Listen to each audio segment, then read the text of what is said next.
ایاک نعبد و ایاک نستعین. آپ سمجھے؟ یہ جو ہے اس آیت کے بارے میں یعنی کافی لوگ باتیں کرتے ہیں اور بولتے بھی ہیں، اور کئی دفعہ ہم بھی سوچ میں پڑ جاتے ہیں کہ یار یہ کیا بات ہے، حالانکہ ہم کو اپنے عقائد کا الحمدللہ بہت کلیئر ہے معاملہ. لیکن پھر بھی وضاحت آپ یہ کر دیں کہ یہ شروع میں ہی ہماری، ایک تو ہم روز پڑھتے ہیں یہ سورہ فاتحہ میں، ہر نماز میں پڑھتے ہیں، ہر دفعہ ہم یہی اقرار کر رہے ہوتے ہیں ایاک نعبد و ایاک نستعین، یا اللہ ہم تیری عبادت کرتے ہیں اور تجھ ہی سے مدد مانگتے ہیں، یعنی تجھ ہی سے مدد مانگتے ہیں. یہ بات بہت کلیئر ہوتی ہے. اور پھر جو ہے ہم یہ کہتے ہیں کہ اللہ کے نبیوں سے بھی مدد مانگ لینی چاہیے، اور ولیوں سے بھی مدد مانگ لینی چاہیے، اور کسی مزار شریف پر جاتے ہیں تو صاحب مزار سے بھی تو آپ سمجھ رہے ہیں نا. تو کہنے کا مقصد یہ ہے کہ پھر کیا، یعنی یہ بالکل ظاہری کلیئر ٹکراؤ نہیں ہے اس آیت سے اس عقیدے کا. دیکھیں قرآن سے ہماری جو شروع میں بات ہوئی تھی نا کہ قرآن سے جب ہم نتیجہ نکالتے ہیں نا تو اسٹیپ بائی اسٹیپ چیزوں کو دیکھتے ہیں، بالکل بیسک سے آئے ہیں. صحیح ہے. ایاک نعبد و ایاک نستعین، ہم تیری ہی عبادت کرتے ہیں، تجھ ہی سے مدد مانگتے ہیں. یہ عربک گرامر کے اعتبار سے اگر میں کہوں نا تو اس میں خاص طور پر ایک تاکید ہے. صحیح. ٹھیک ہے نا. ایاک نستعین، تجھ سے ہی مدد مانگتے ہیں. بالکل ایسا ہی ہے. مطلب ایمفیسائز کتنا ہے اس کے اندر. بالکل ایسا ہی. ٹھیک ہے. اب اس کے اندر کوئی کنڈیشن ہے. اچھا ابھی آپ دیکھیں سوالات تو آپ پوچھ رہے ہیں نا، اب میرے سوالات ہوں گے کچھ، بالکل اس پہ جوابات دیجیے گا. ٹھیک ہے. اور یہ میں آپ سے سوال پوچھ رہا ہوں، اس کا مطلب یہ کہ لوگ بھی اس کے اوپر جو نا اپنے اپنے ذہن میں سوالات جواب دیتے رہیں. بالکل. ایاک نستعین کے اندر کوئی کنڈیشن ہے؟ ہم تجھ سے ہی مدد مانگتے ہیں. بھائی اسباب کے تابع ہوگی، اسباب سے ہٹ کر ہوگی، ایسی کوئی کنڈیشن ہے؟ نہیں ہے. اس کا مطلب یہ ہوا کہ اگر میں مثال کے طور پر آپ سے پانی کی بوتل مانگ رہا ہوں نا تو یہ بھی اس کے خلاف ہونا چاہیے، کیونکہ یہاں پہ کنڈیشن نہیں ہے. ٹھیک ہے، سمجھ گیا. اسباب یا بغیر اسباب کی کوئی کنڈیشن نہیں ہے. صحیح ہے. لیکن عقل اس بات کا تقاضا کرتی ہے کہ نہیں، اس کے اندر کچھ ایسی اور چیز ہونی چاہیے ورنہ تو ہم پھنس جائیں گے. صحیح ہے. تو ہم نے کنڈیشن لگا دی جس پر کسی کا اختلاف نہیں کہ بھائی یہ جو نا وہ اسباب کے ساتھ جو چیز مانگی جائے گی نا اس میں کوئی شرک کا پہلو نہیں. ٹھیک ہے.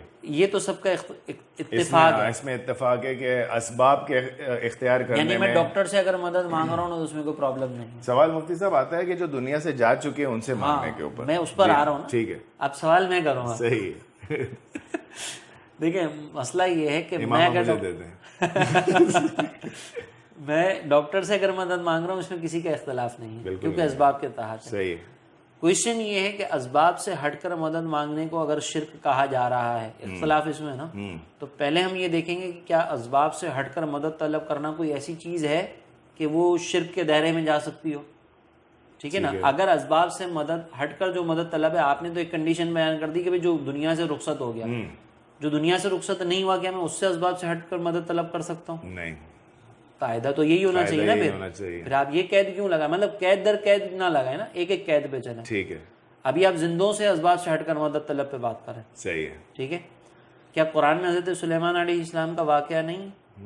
اس میں پہلے آپ نے جنات سے مطالبہ کیا کہ کون ہے جو ملکہ سبا کا جو نا وہ تخت لے کر آئے. بالکل ایسا ہی ہے. وہ بلقیس کا تخت کتنا دور تھا، یہاں سے جاتے ہوئے 3 مہینے لگے، وہاں سے واپسی آتے ہوئے 3 مہینے لگے، 6 مہینے میں وہ پہنچتا. تو ایک جن نے کہا کہ میں مجلس ختم ہونے سے پہلے لا کے دوں گا، آپ نے منع کر دیا، نہیں مجھے اس سے بھی پہلے چاہیے. یہ اسباب کے تحت ہے یا اسباب سے ہٹ کر ہے؟ اسباب سے ہٹ کر ہے. اسباب سے ہٹ کر ہے نا. ٹھیک ہے. اب وہ ایک آصف بن برقیہ وہاں پہ کھڑے، انہوں نے کہا کہ میں آپ کی پلک کے جھپکنے سے پہلے لے کر آؤں گا. ٹھیک ہے. یہ اسباب سے ہٹ کر تھا، اسباب کے تابع تھا. بالکل اسباب سے ہٹ کر تھا. تو اس کا مطلب یہ کہ اسباب سے ہٹ کر کسی سے مطالبہ کرنا اور سامنے والے کا وہ مطالبہ پورا کر دینا، یہ اس میں کوئی مسئلہ نہیں ہے ایسا. اچھا بالکل صحیح ہے. بالکل. اب آپ یہ کہ قید یہاں پر اگر لگا رہے ہیں تو پھر اس میں ایک اور وہ قید لگتی ہے جو آپ لگا رہے ہیں. ٹھیک ہے. وہ کون سی کہ بھائی فوتگی کے بعد والا مسئلہ. حالانکہ دیکھا جائے تو یہ بھی دنیاوی اعتبار سے دیکھا جائے تو امپاسبل ہی بات تھی جو آپ نے مطالبہ کیا، جو حضرت سلیمان علیہ السلام نے مطالبہ کیا، وہ امپاسبل بات تھی. بالکل یعنی 4 بندے اگر ہم جیسے یعنی ہم جیسے نہیں کوئی اور جیسے کھڑے ہوتے تو بولتے یہ تو ہو ہی نہیں سکتا, تو یہ ہو ہی نہیں سکتا, یہ کیسے مطالبہ ہے. ہاں بالکل تو یہ ایاک نستعین کے خلاف اگر ہے تو پھر حضرت سلیمان علیہ السلام پہ کیا حکم لگے گا؟ آپ اگر اس کو ایکسیپشنل کیس بھی بنا رہے ہیں تو بھی یہ ایکسیپشنل کیس کیا قرآن کی خلاف ورزی ہو سکتی ہے؟ نہیں, صحیح بات ہے, بالکل ٹھیک ہے, ٹھیک ہے, نہیں ہو سکتی نا, نہیں ہو سکتی, تو بات ختم ہو گئی یہاں پر. ٹھیک ہے. اب بات رہی کہ ہم مردوں سے کیوں مانگتے ہیں. بالکل ٹھیک ہے. اب سوال یہ ہے کہ مردوں سے مانگنے کے سلسلے میں پرابلم کہاں پر آتی ہے کہ وہ سنتے نہیں ہیں. جب وہ سنتے نہیں ہیں تو سوال یہاں پر پھر ایک اور قائم ہوگا کہ ہم جو قبرستان میں جا کر سلام کرتے ہیں اس میں کسی کو اختلاف نہیں ہے, تو وہ کس کو سلام کر رہے ہیں جب وہ سن ہی نہیں رہے. تو اس میں سے وہ کچھ لوگ کہتے ہیں نا کہ یہ تو دعا کے لیے کہا جاتا ہے, وہ جواب بھی تو دے رہے ہیں نا. اچھا, جواب کا بھی ہے, سرکار علیہ السلام نے فرمایا نا وہ بھی جواب دیتے ہیں, تمہیں اس کا شعور نہیں ہے. صحیح ہے, ٹھیک ہے. تو وہ جب جواب دے رہے ہیں اور ہم یہاں سے کر رہے ہیں, وہ جو جواب دے رہے ہیں وہ بھی تو ایک دعا ہے نا. تو ہمارا جو ایک کانسیپٹ ہے نا کہ ہم یہاں سے اگر پکار رہے ہیں تو اللہ کے ولی وہ بھی دعا کر رہے ہیں اور وہ ہماری مدد کر رہے ہیں دعا کے ذریعے. ٹھیک ہے. اور وہ اگر ہمیں کسی اور اگر ہم جیسے ہمارا یہ ہے کہ بھئی وہ ہمیں دعا کے علاوہ جیسے خود تشریف فرما کر سرکار علیہ الصلوۃ والسلام مدد فرما سکتے ہیں, ہمارا یہ بھی ایک کانسیپٹ ہے. تو یہ بھی کوئی ایسا نہیں کہ جو احادیث کے خلاف ہو بالکل. تو ایاک نستعین سے یہ شرک ثابت نہیں ہوگا. صحیح, جو میں نے آپ کے سامنے ذکر کر دیا, اور میرے خیال میں اگر جتنی آسانی سے میں نے آپ کے سامنے ذکر کیا ہے اس میں کسی کو کنفیوژن ہوگی بھی نہیں. ہوگی تو وہ سوال ہم سے پوچھ سکتا ہے. ٹھیک ہے. اچھا, ایسا کوئی واقعہ یا ایسی کوئی حدیث شریف ہے آپ کی نظر میں یا ذہن میں کہ اگر ہم سے یہ کوئی پوچھے کہ کیا صحابہ اکرام میں کوئی ایسا عمل آپ نے دیکھا؟ بالکل, مشکات شریف کی روایت ہے نا کہ اب دیکھیں سرکار علیہ الصلوۃ والسلام جب اس دنیا سے رخصت ہو گئے تو نماز استسقاء کا تصور پہلے ہی دے کر گئے تھے نا. بالکل ایسا ہی ہے. ٹھیک ہے. لیکن جب مدینہ طیبہ میں قحط سالی ہوئی تو سیدہ عائشہ صدیقہ رضی اللہ تعالیٰ عنہ کی بارگاہ میں صحابہ آئے اور عرض کی کہ مدینے میں قحط ہے, اب کیا کریں؟ بالکل. تو سیدہ عائشہ نے یہ نہیں فرمایا کہ تم جو ہے نا وہ نماز استسقاء پڑھو. صحابہ کو تو پہلے آنا ہی نہیں چاہیے تھا نا. نماز استسقاء کا تصور تو ہے, کیوں نہیں پڑھی انہوں نے؟ کیوں سرکار علیہ الصلوۃ والسلام کی زوجہ کی بارگاہ میں؟ اور پھر انہوں نے بھی حل کیا بتایا کہ سرکار علیہ الصلوۃ والسلام کی قبر انور کے اوپر جو بالکل چھت ہے نا اس کو جو نا وہ ایک ونڈو کے طور پر کھول دیا جائے تاکہ آسمان اور قبر انور کے درمیان کوئی چیز درمیان میں رکاوٹ کے طور پر نہ ہو. جب یہ سلسلہ کیا گیا تو بارش ہو گئی.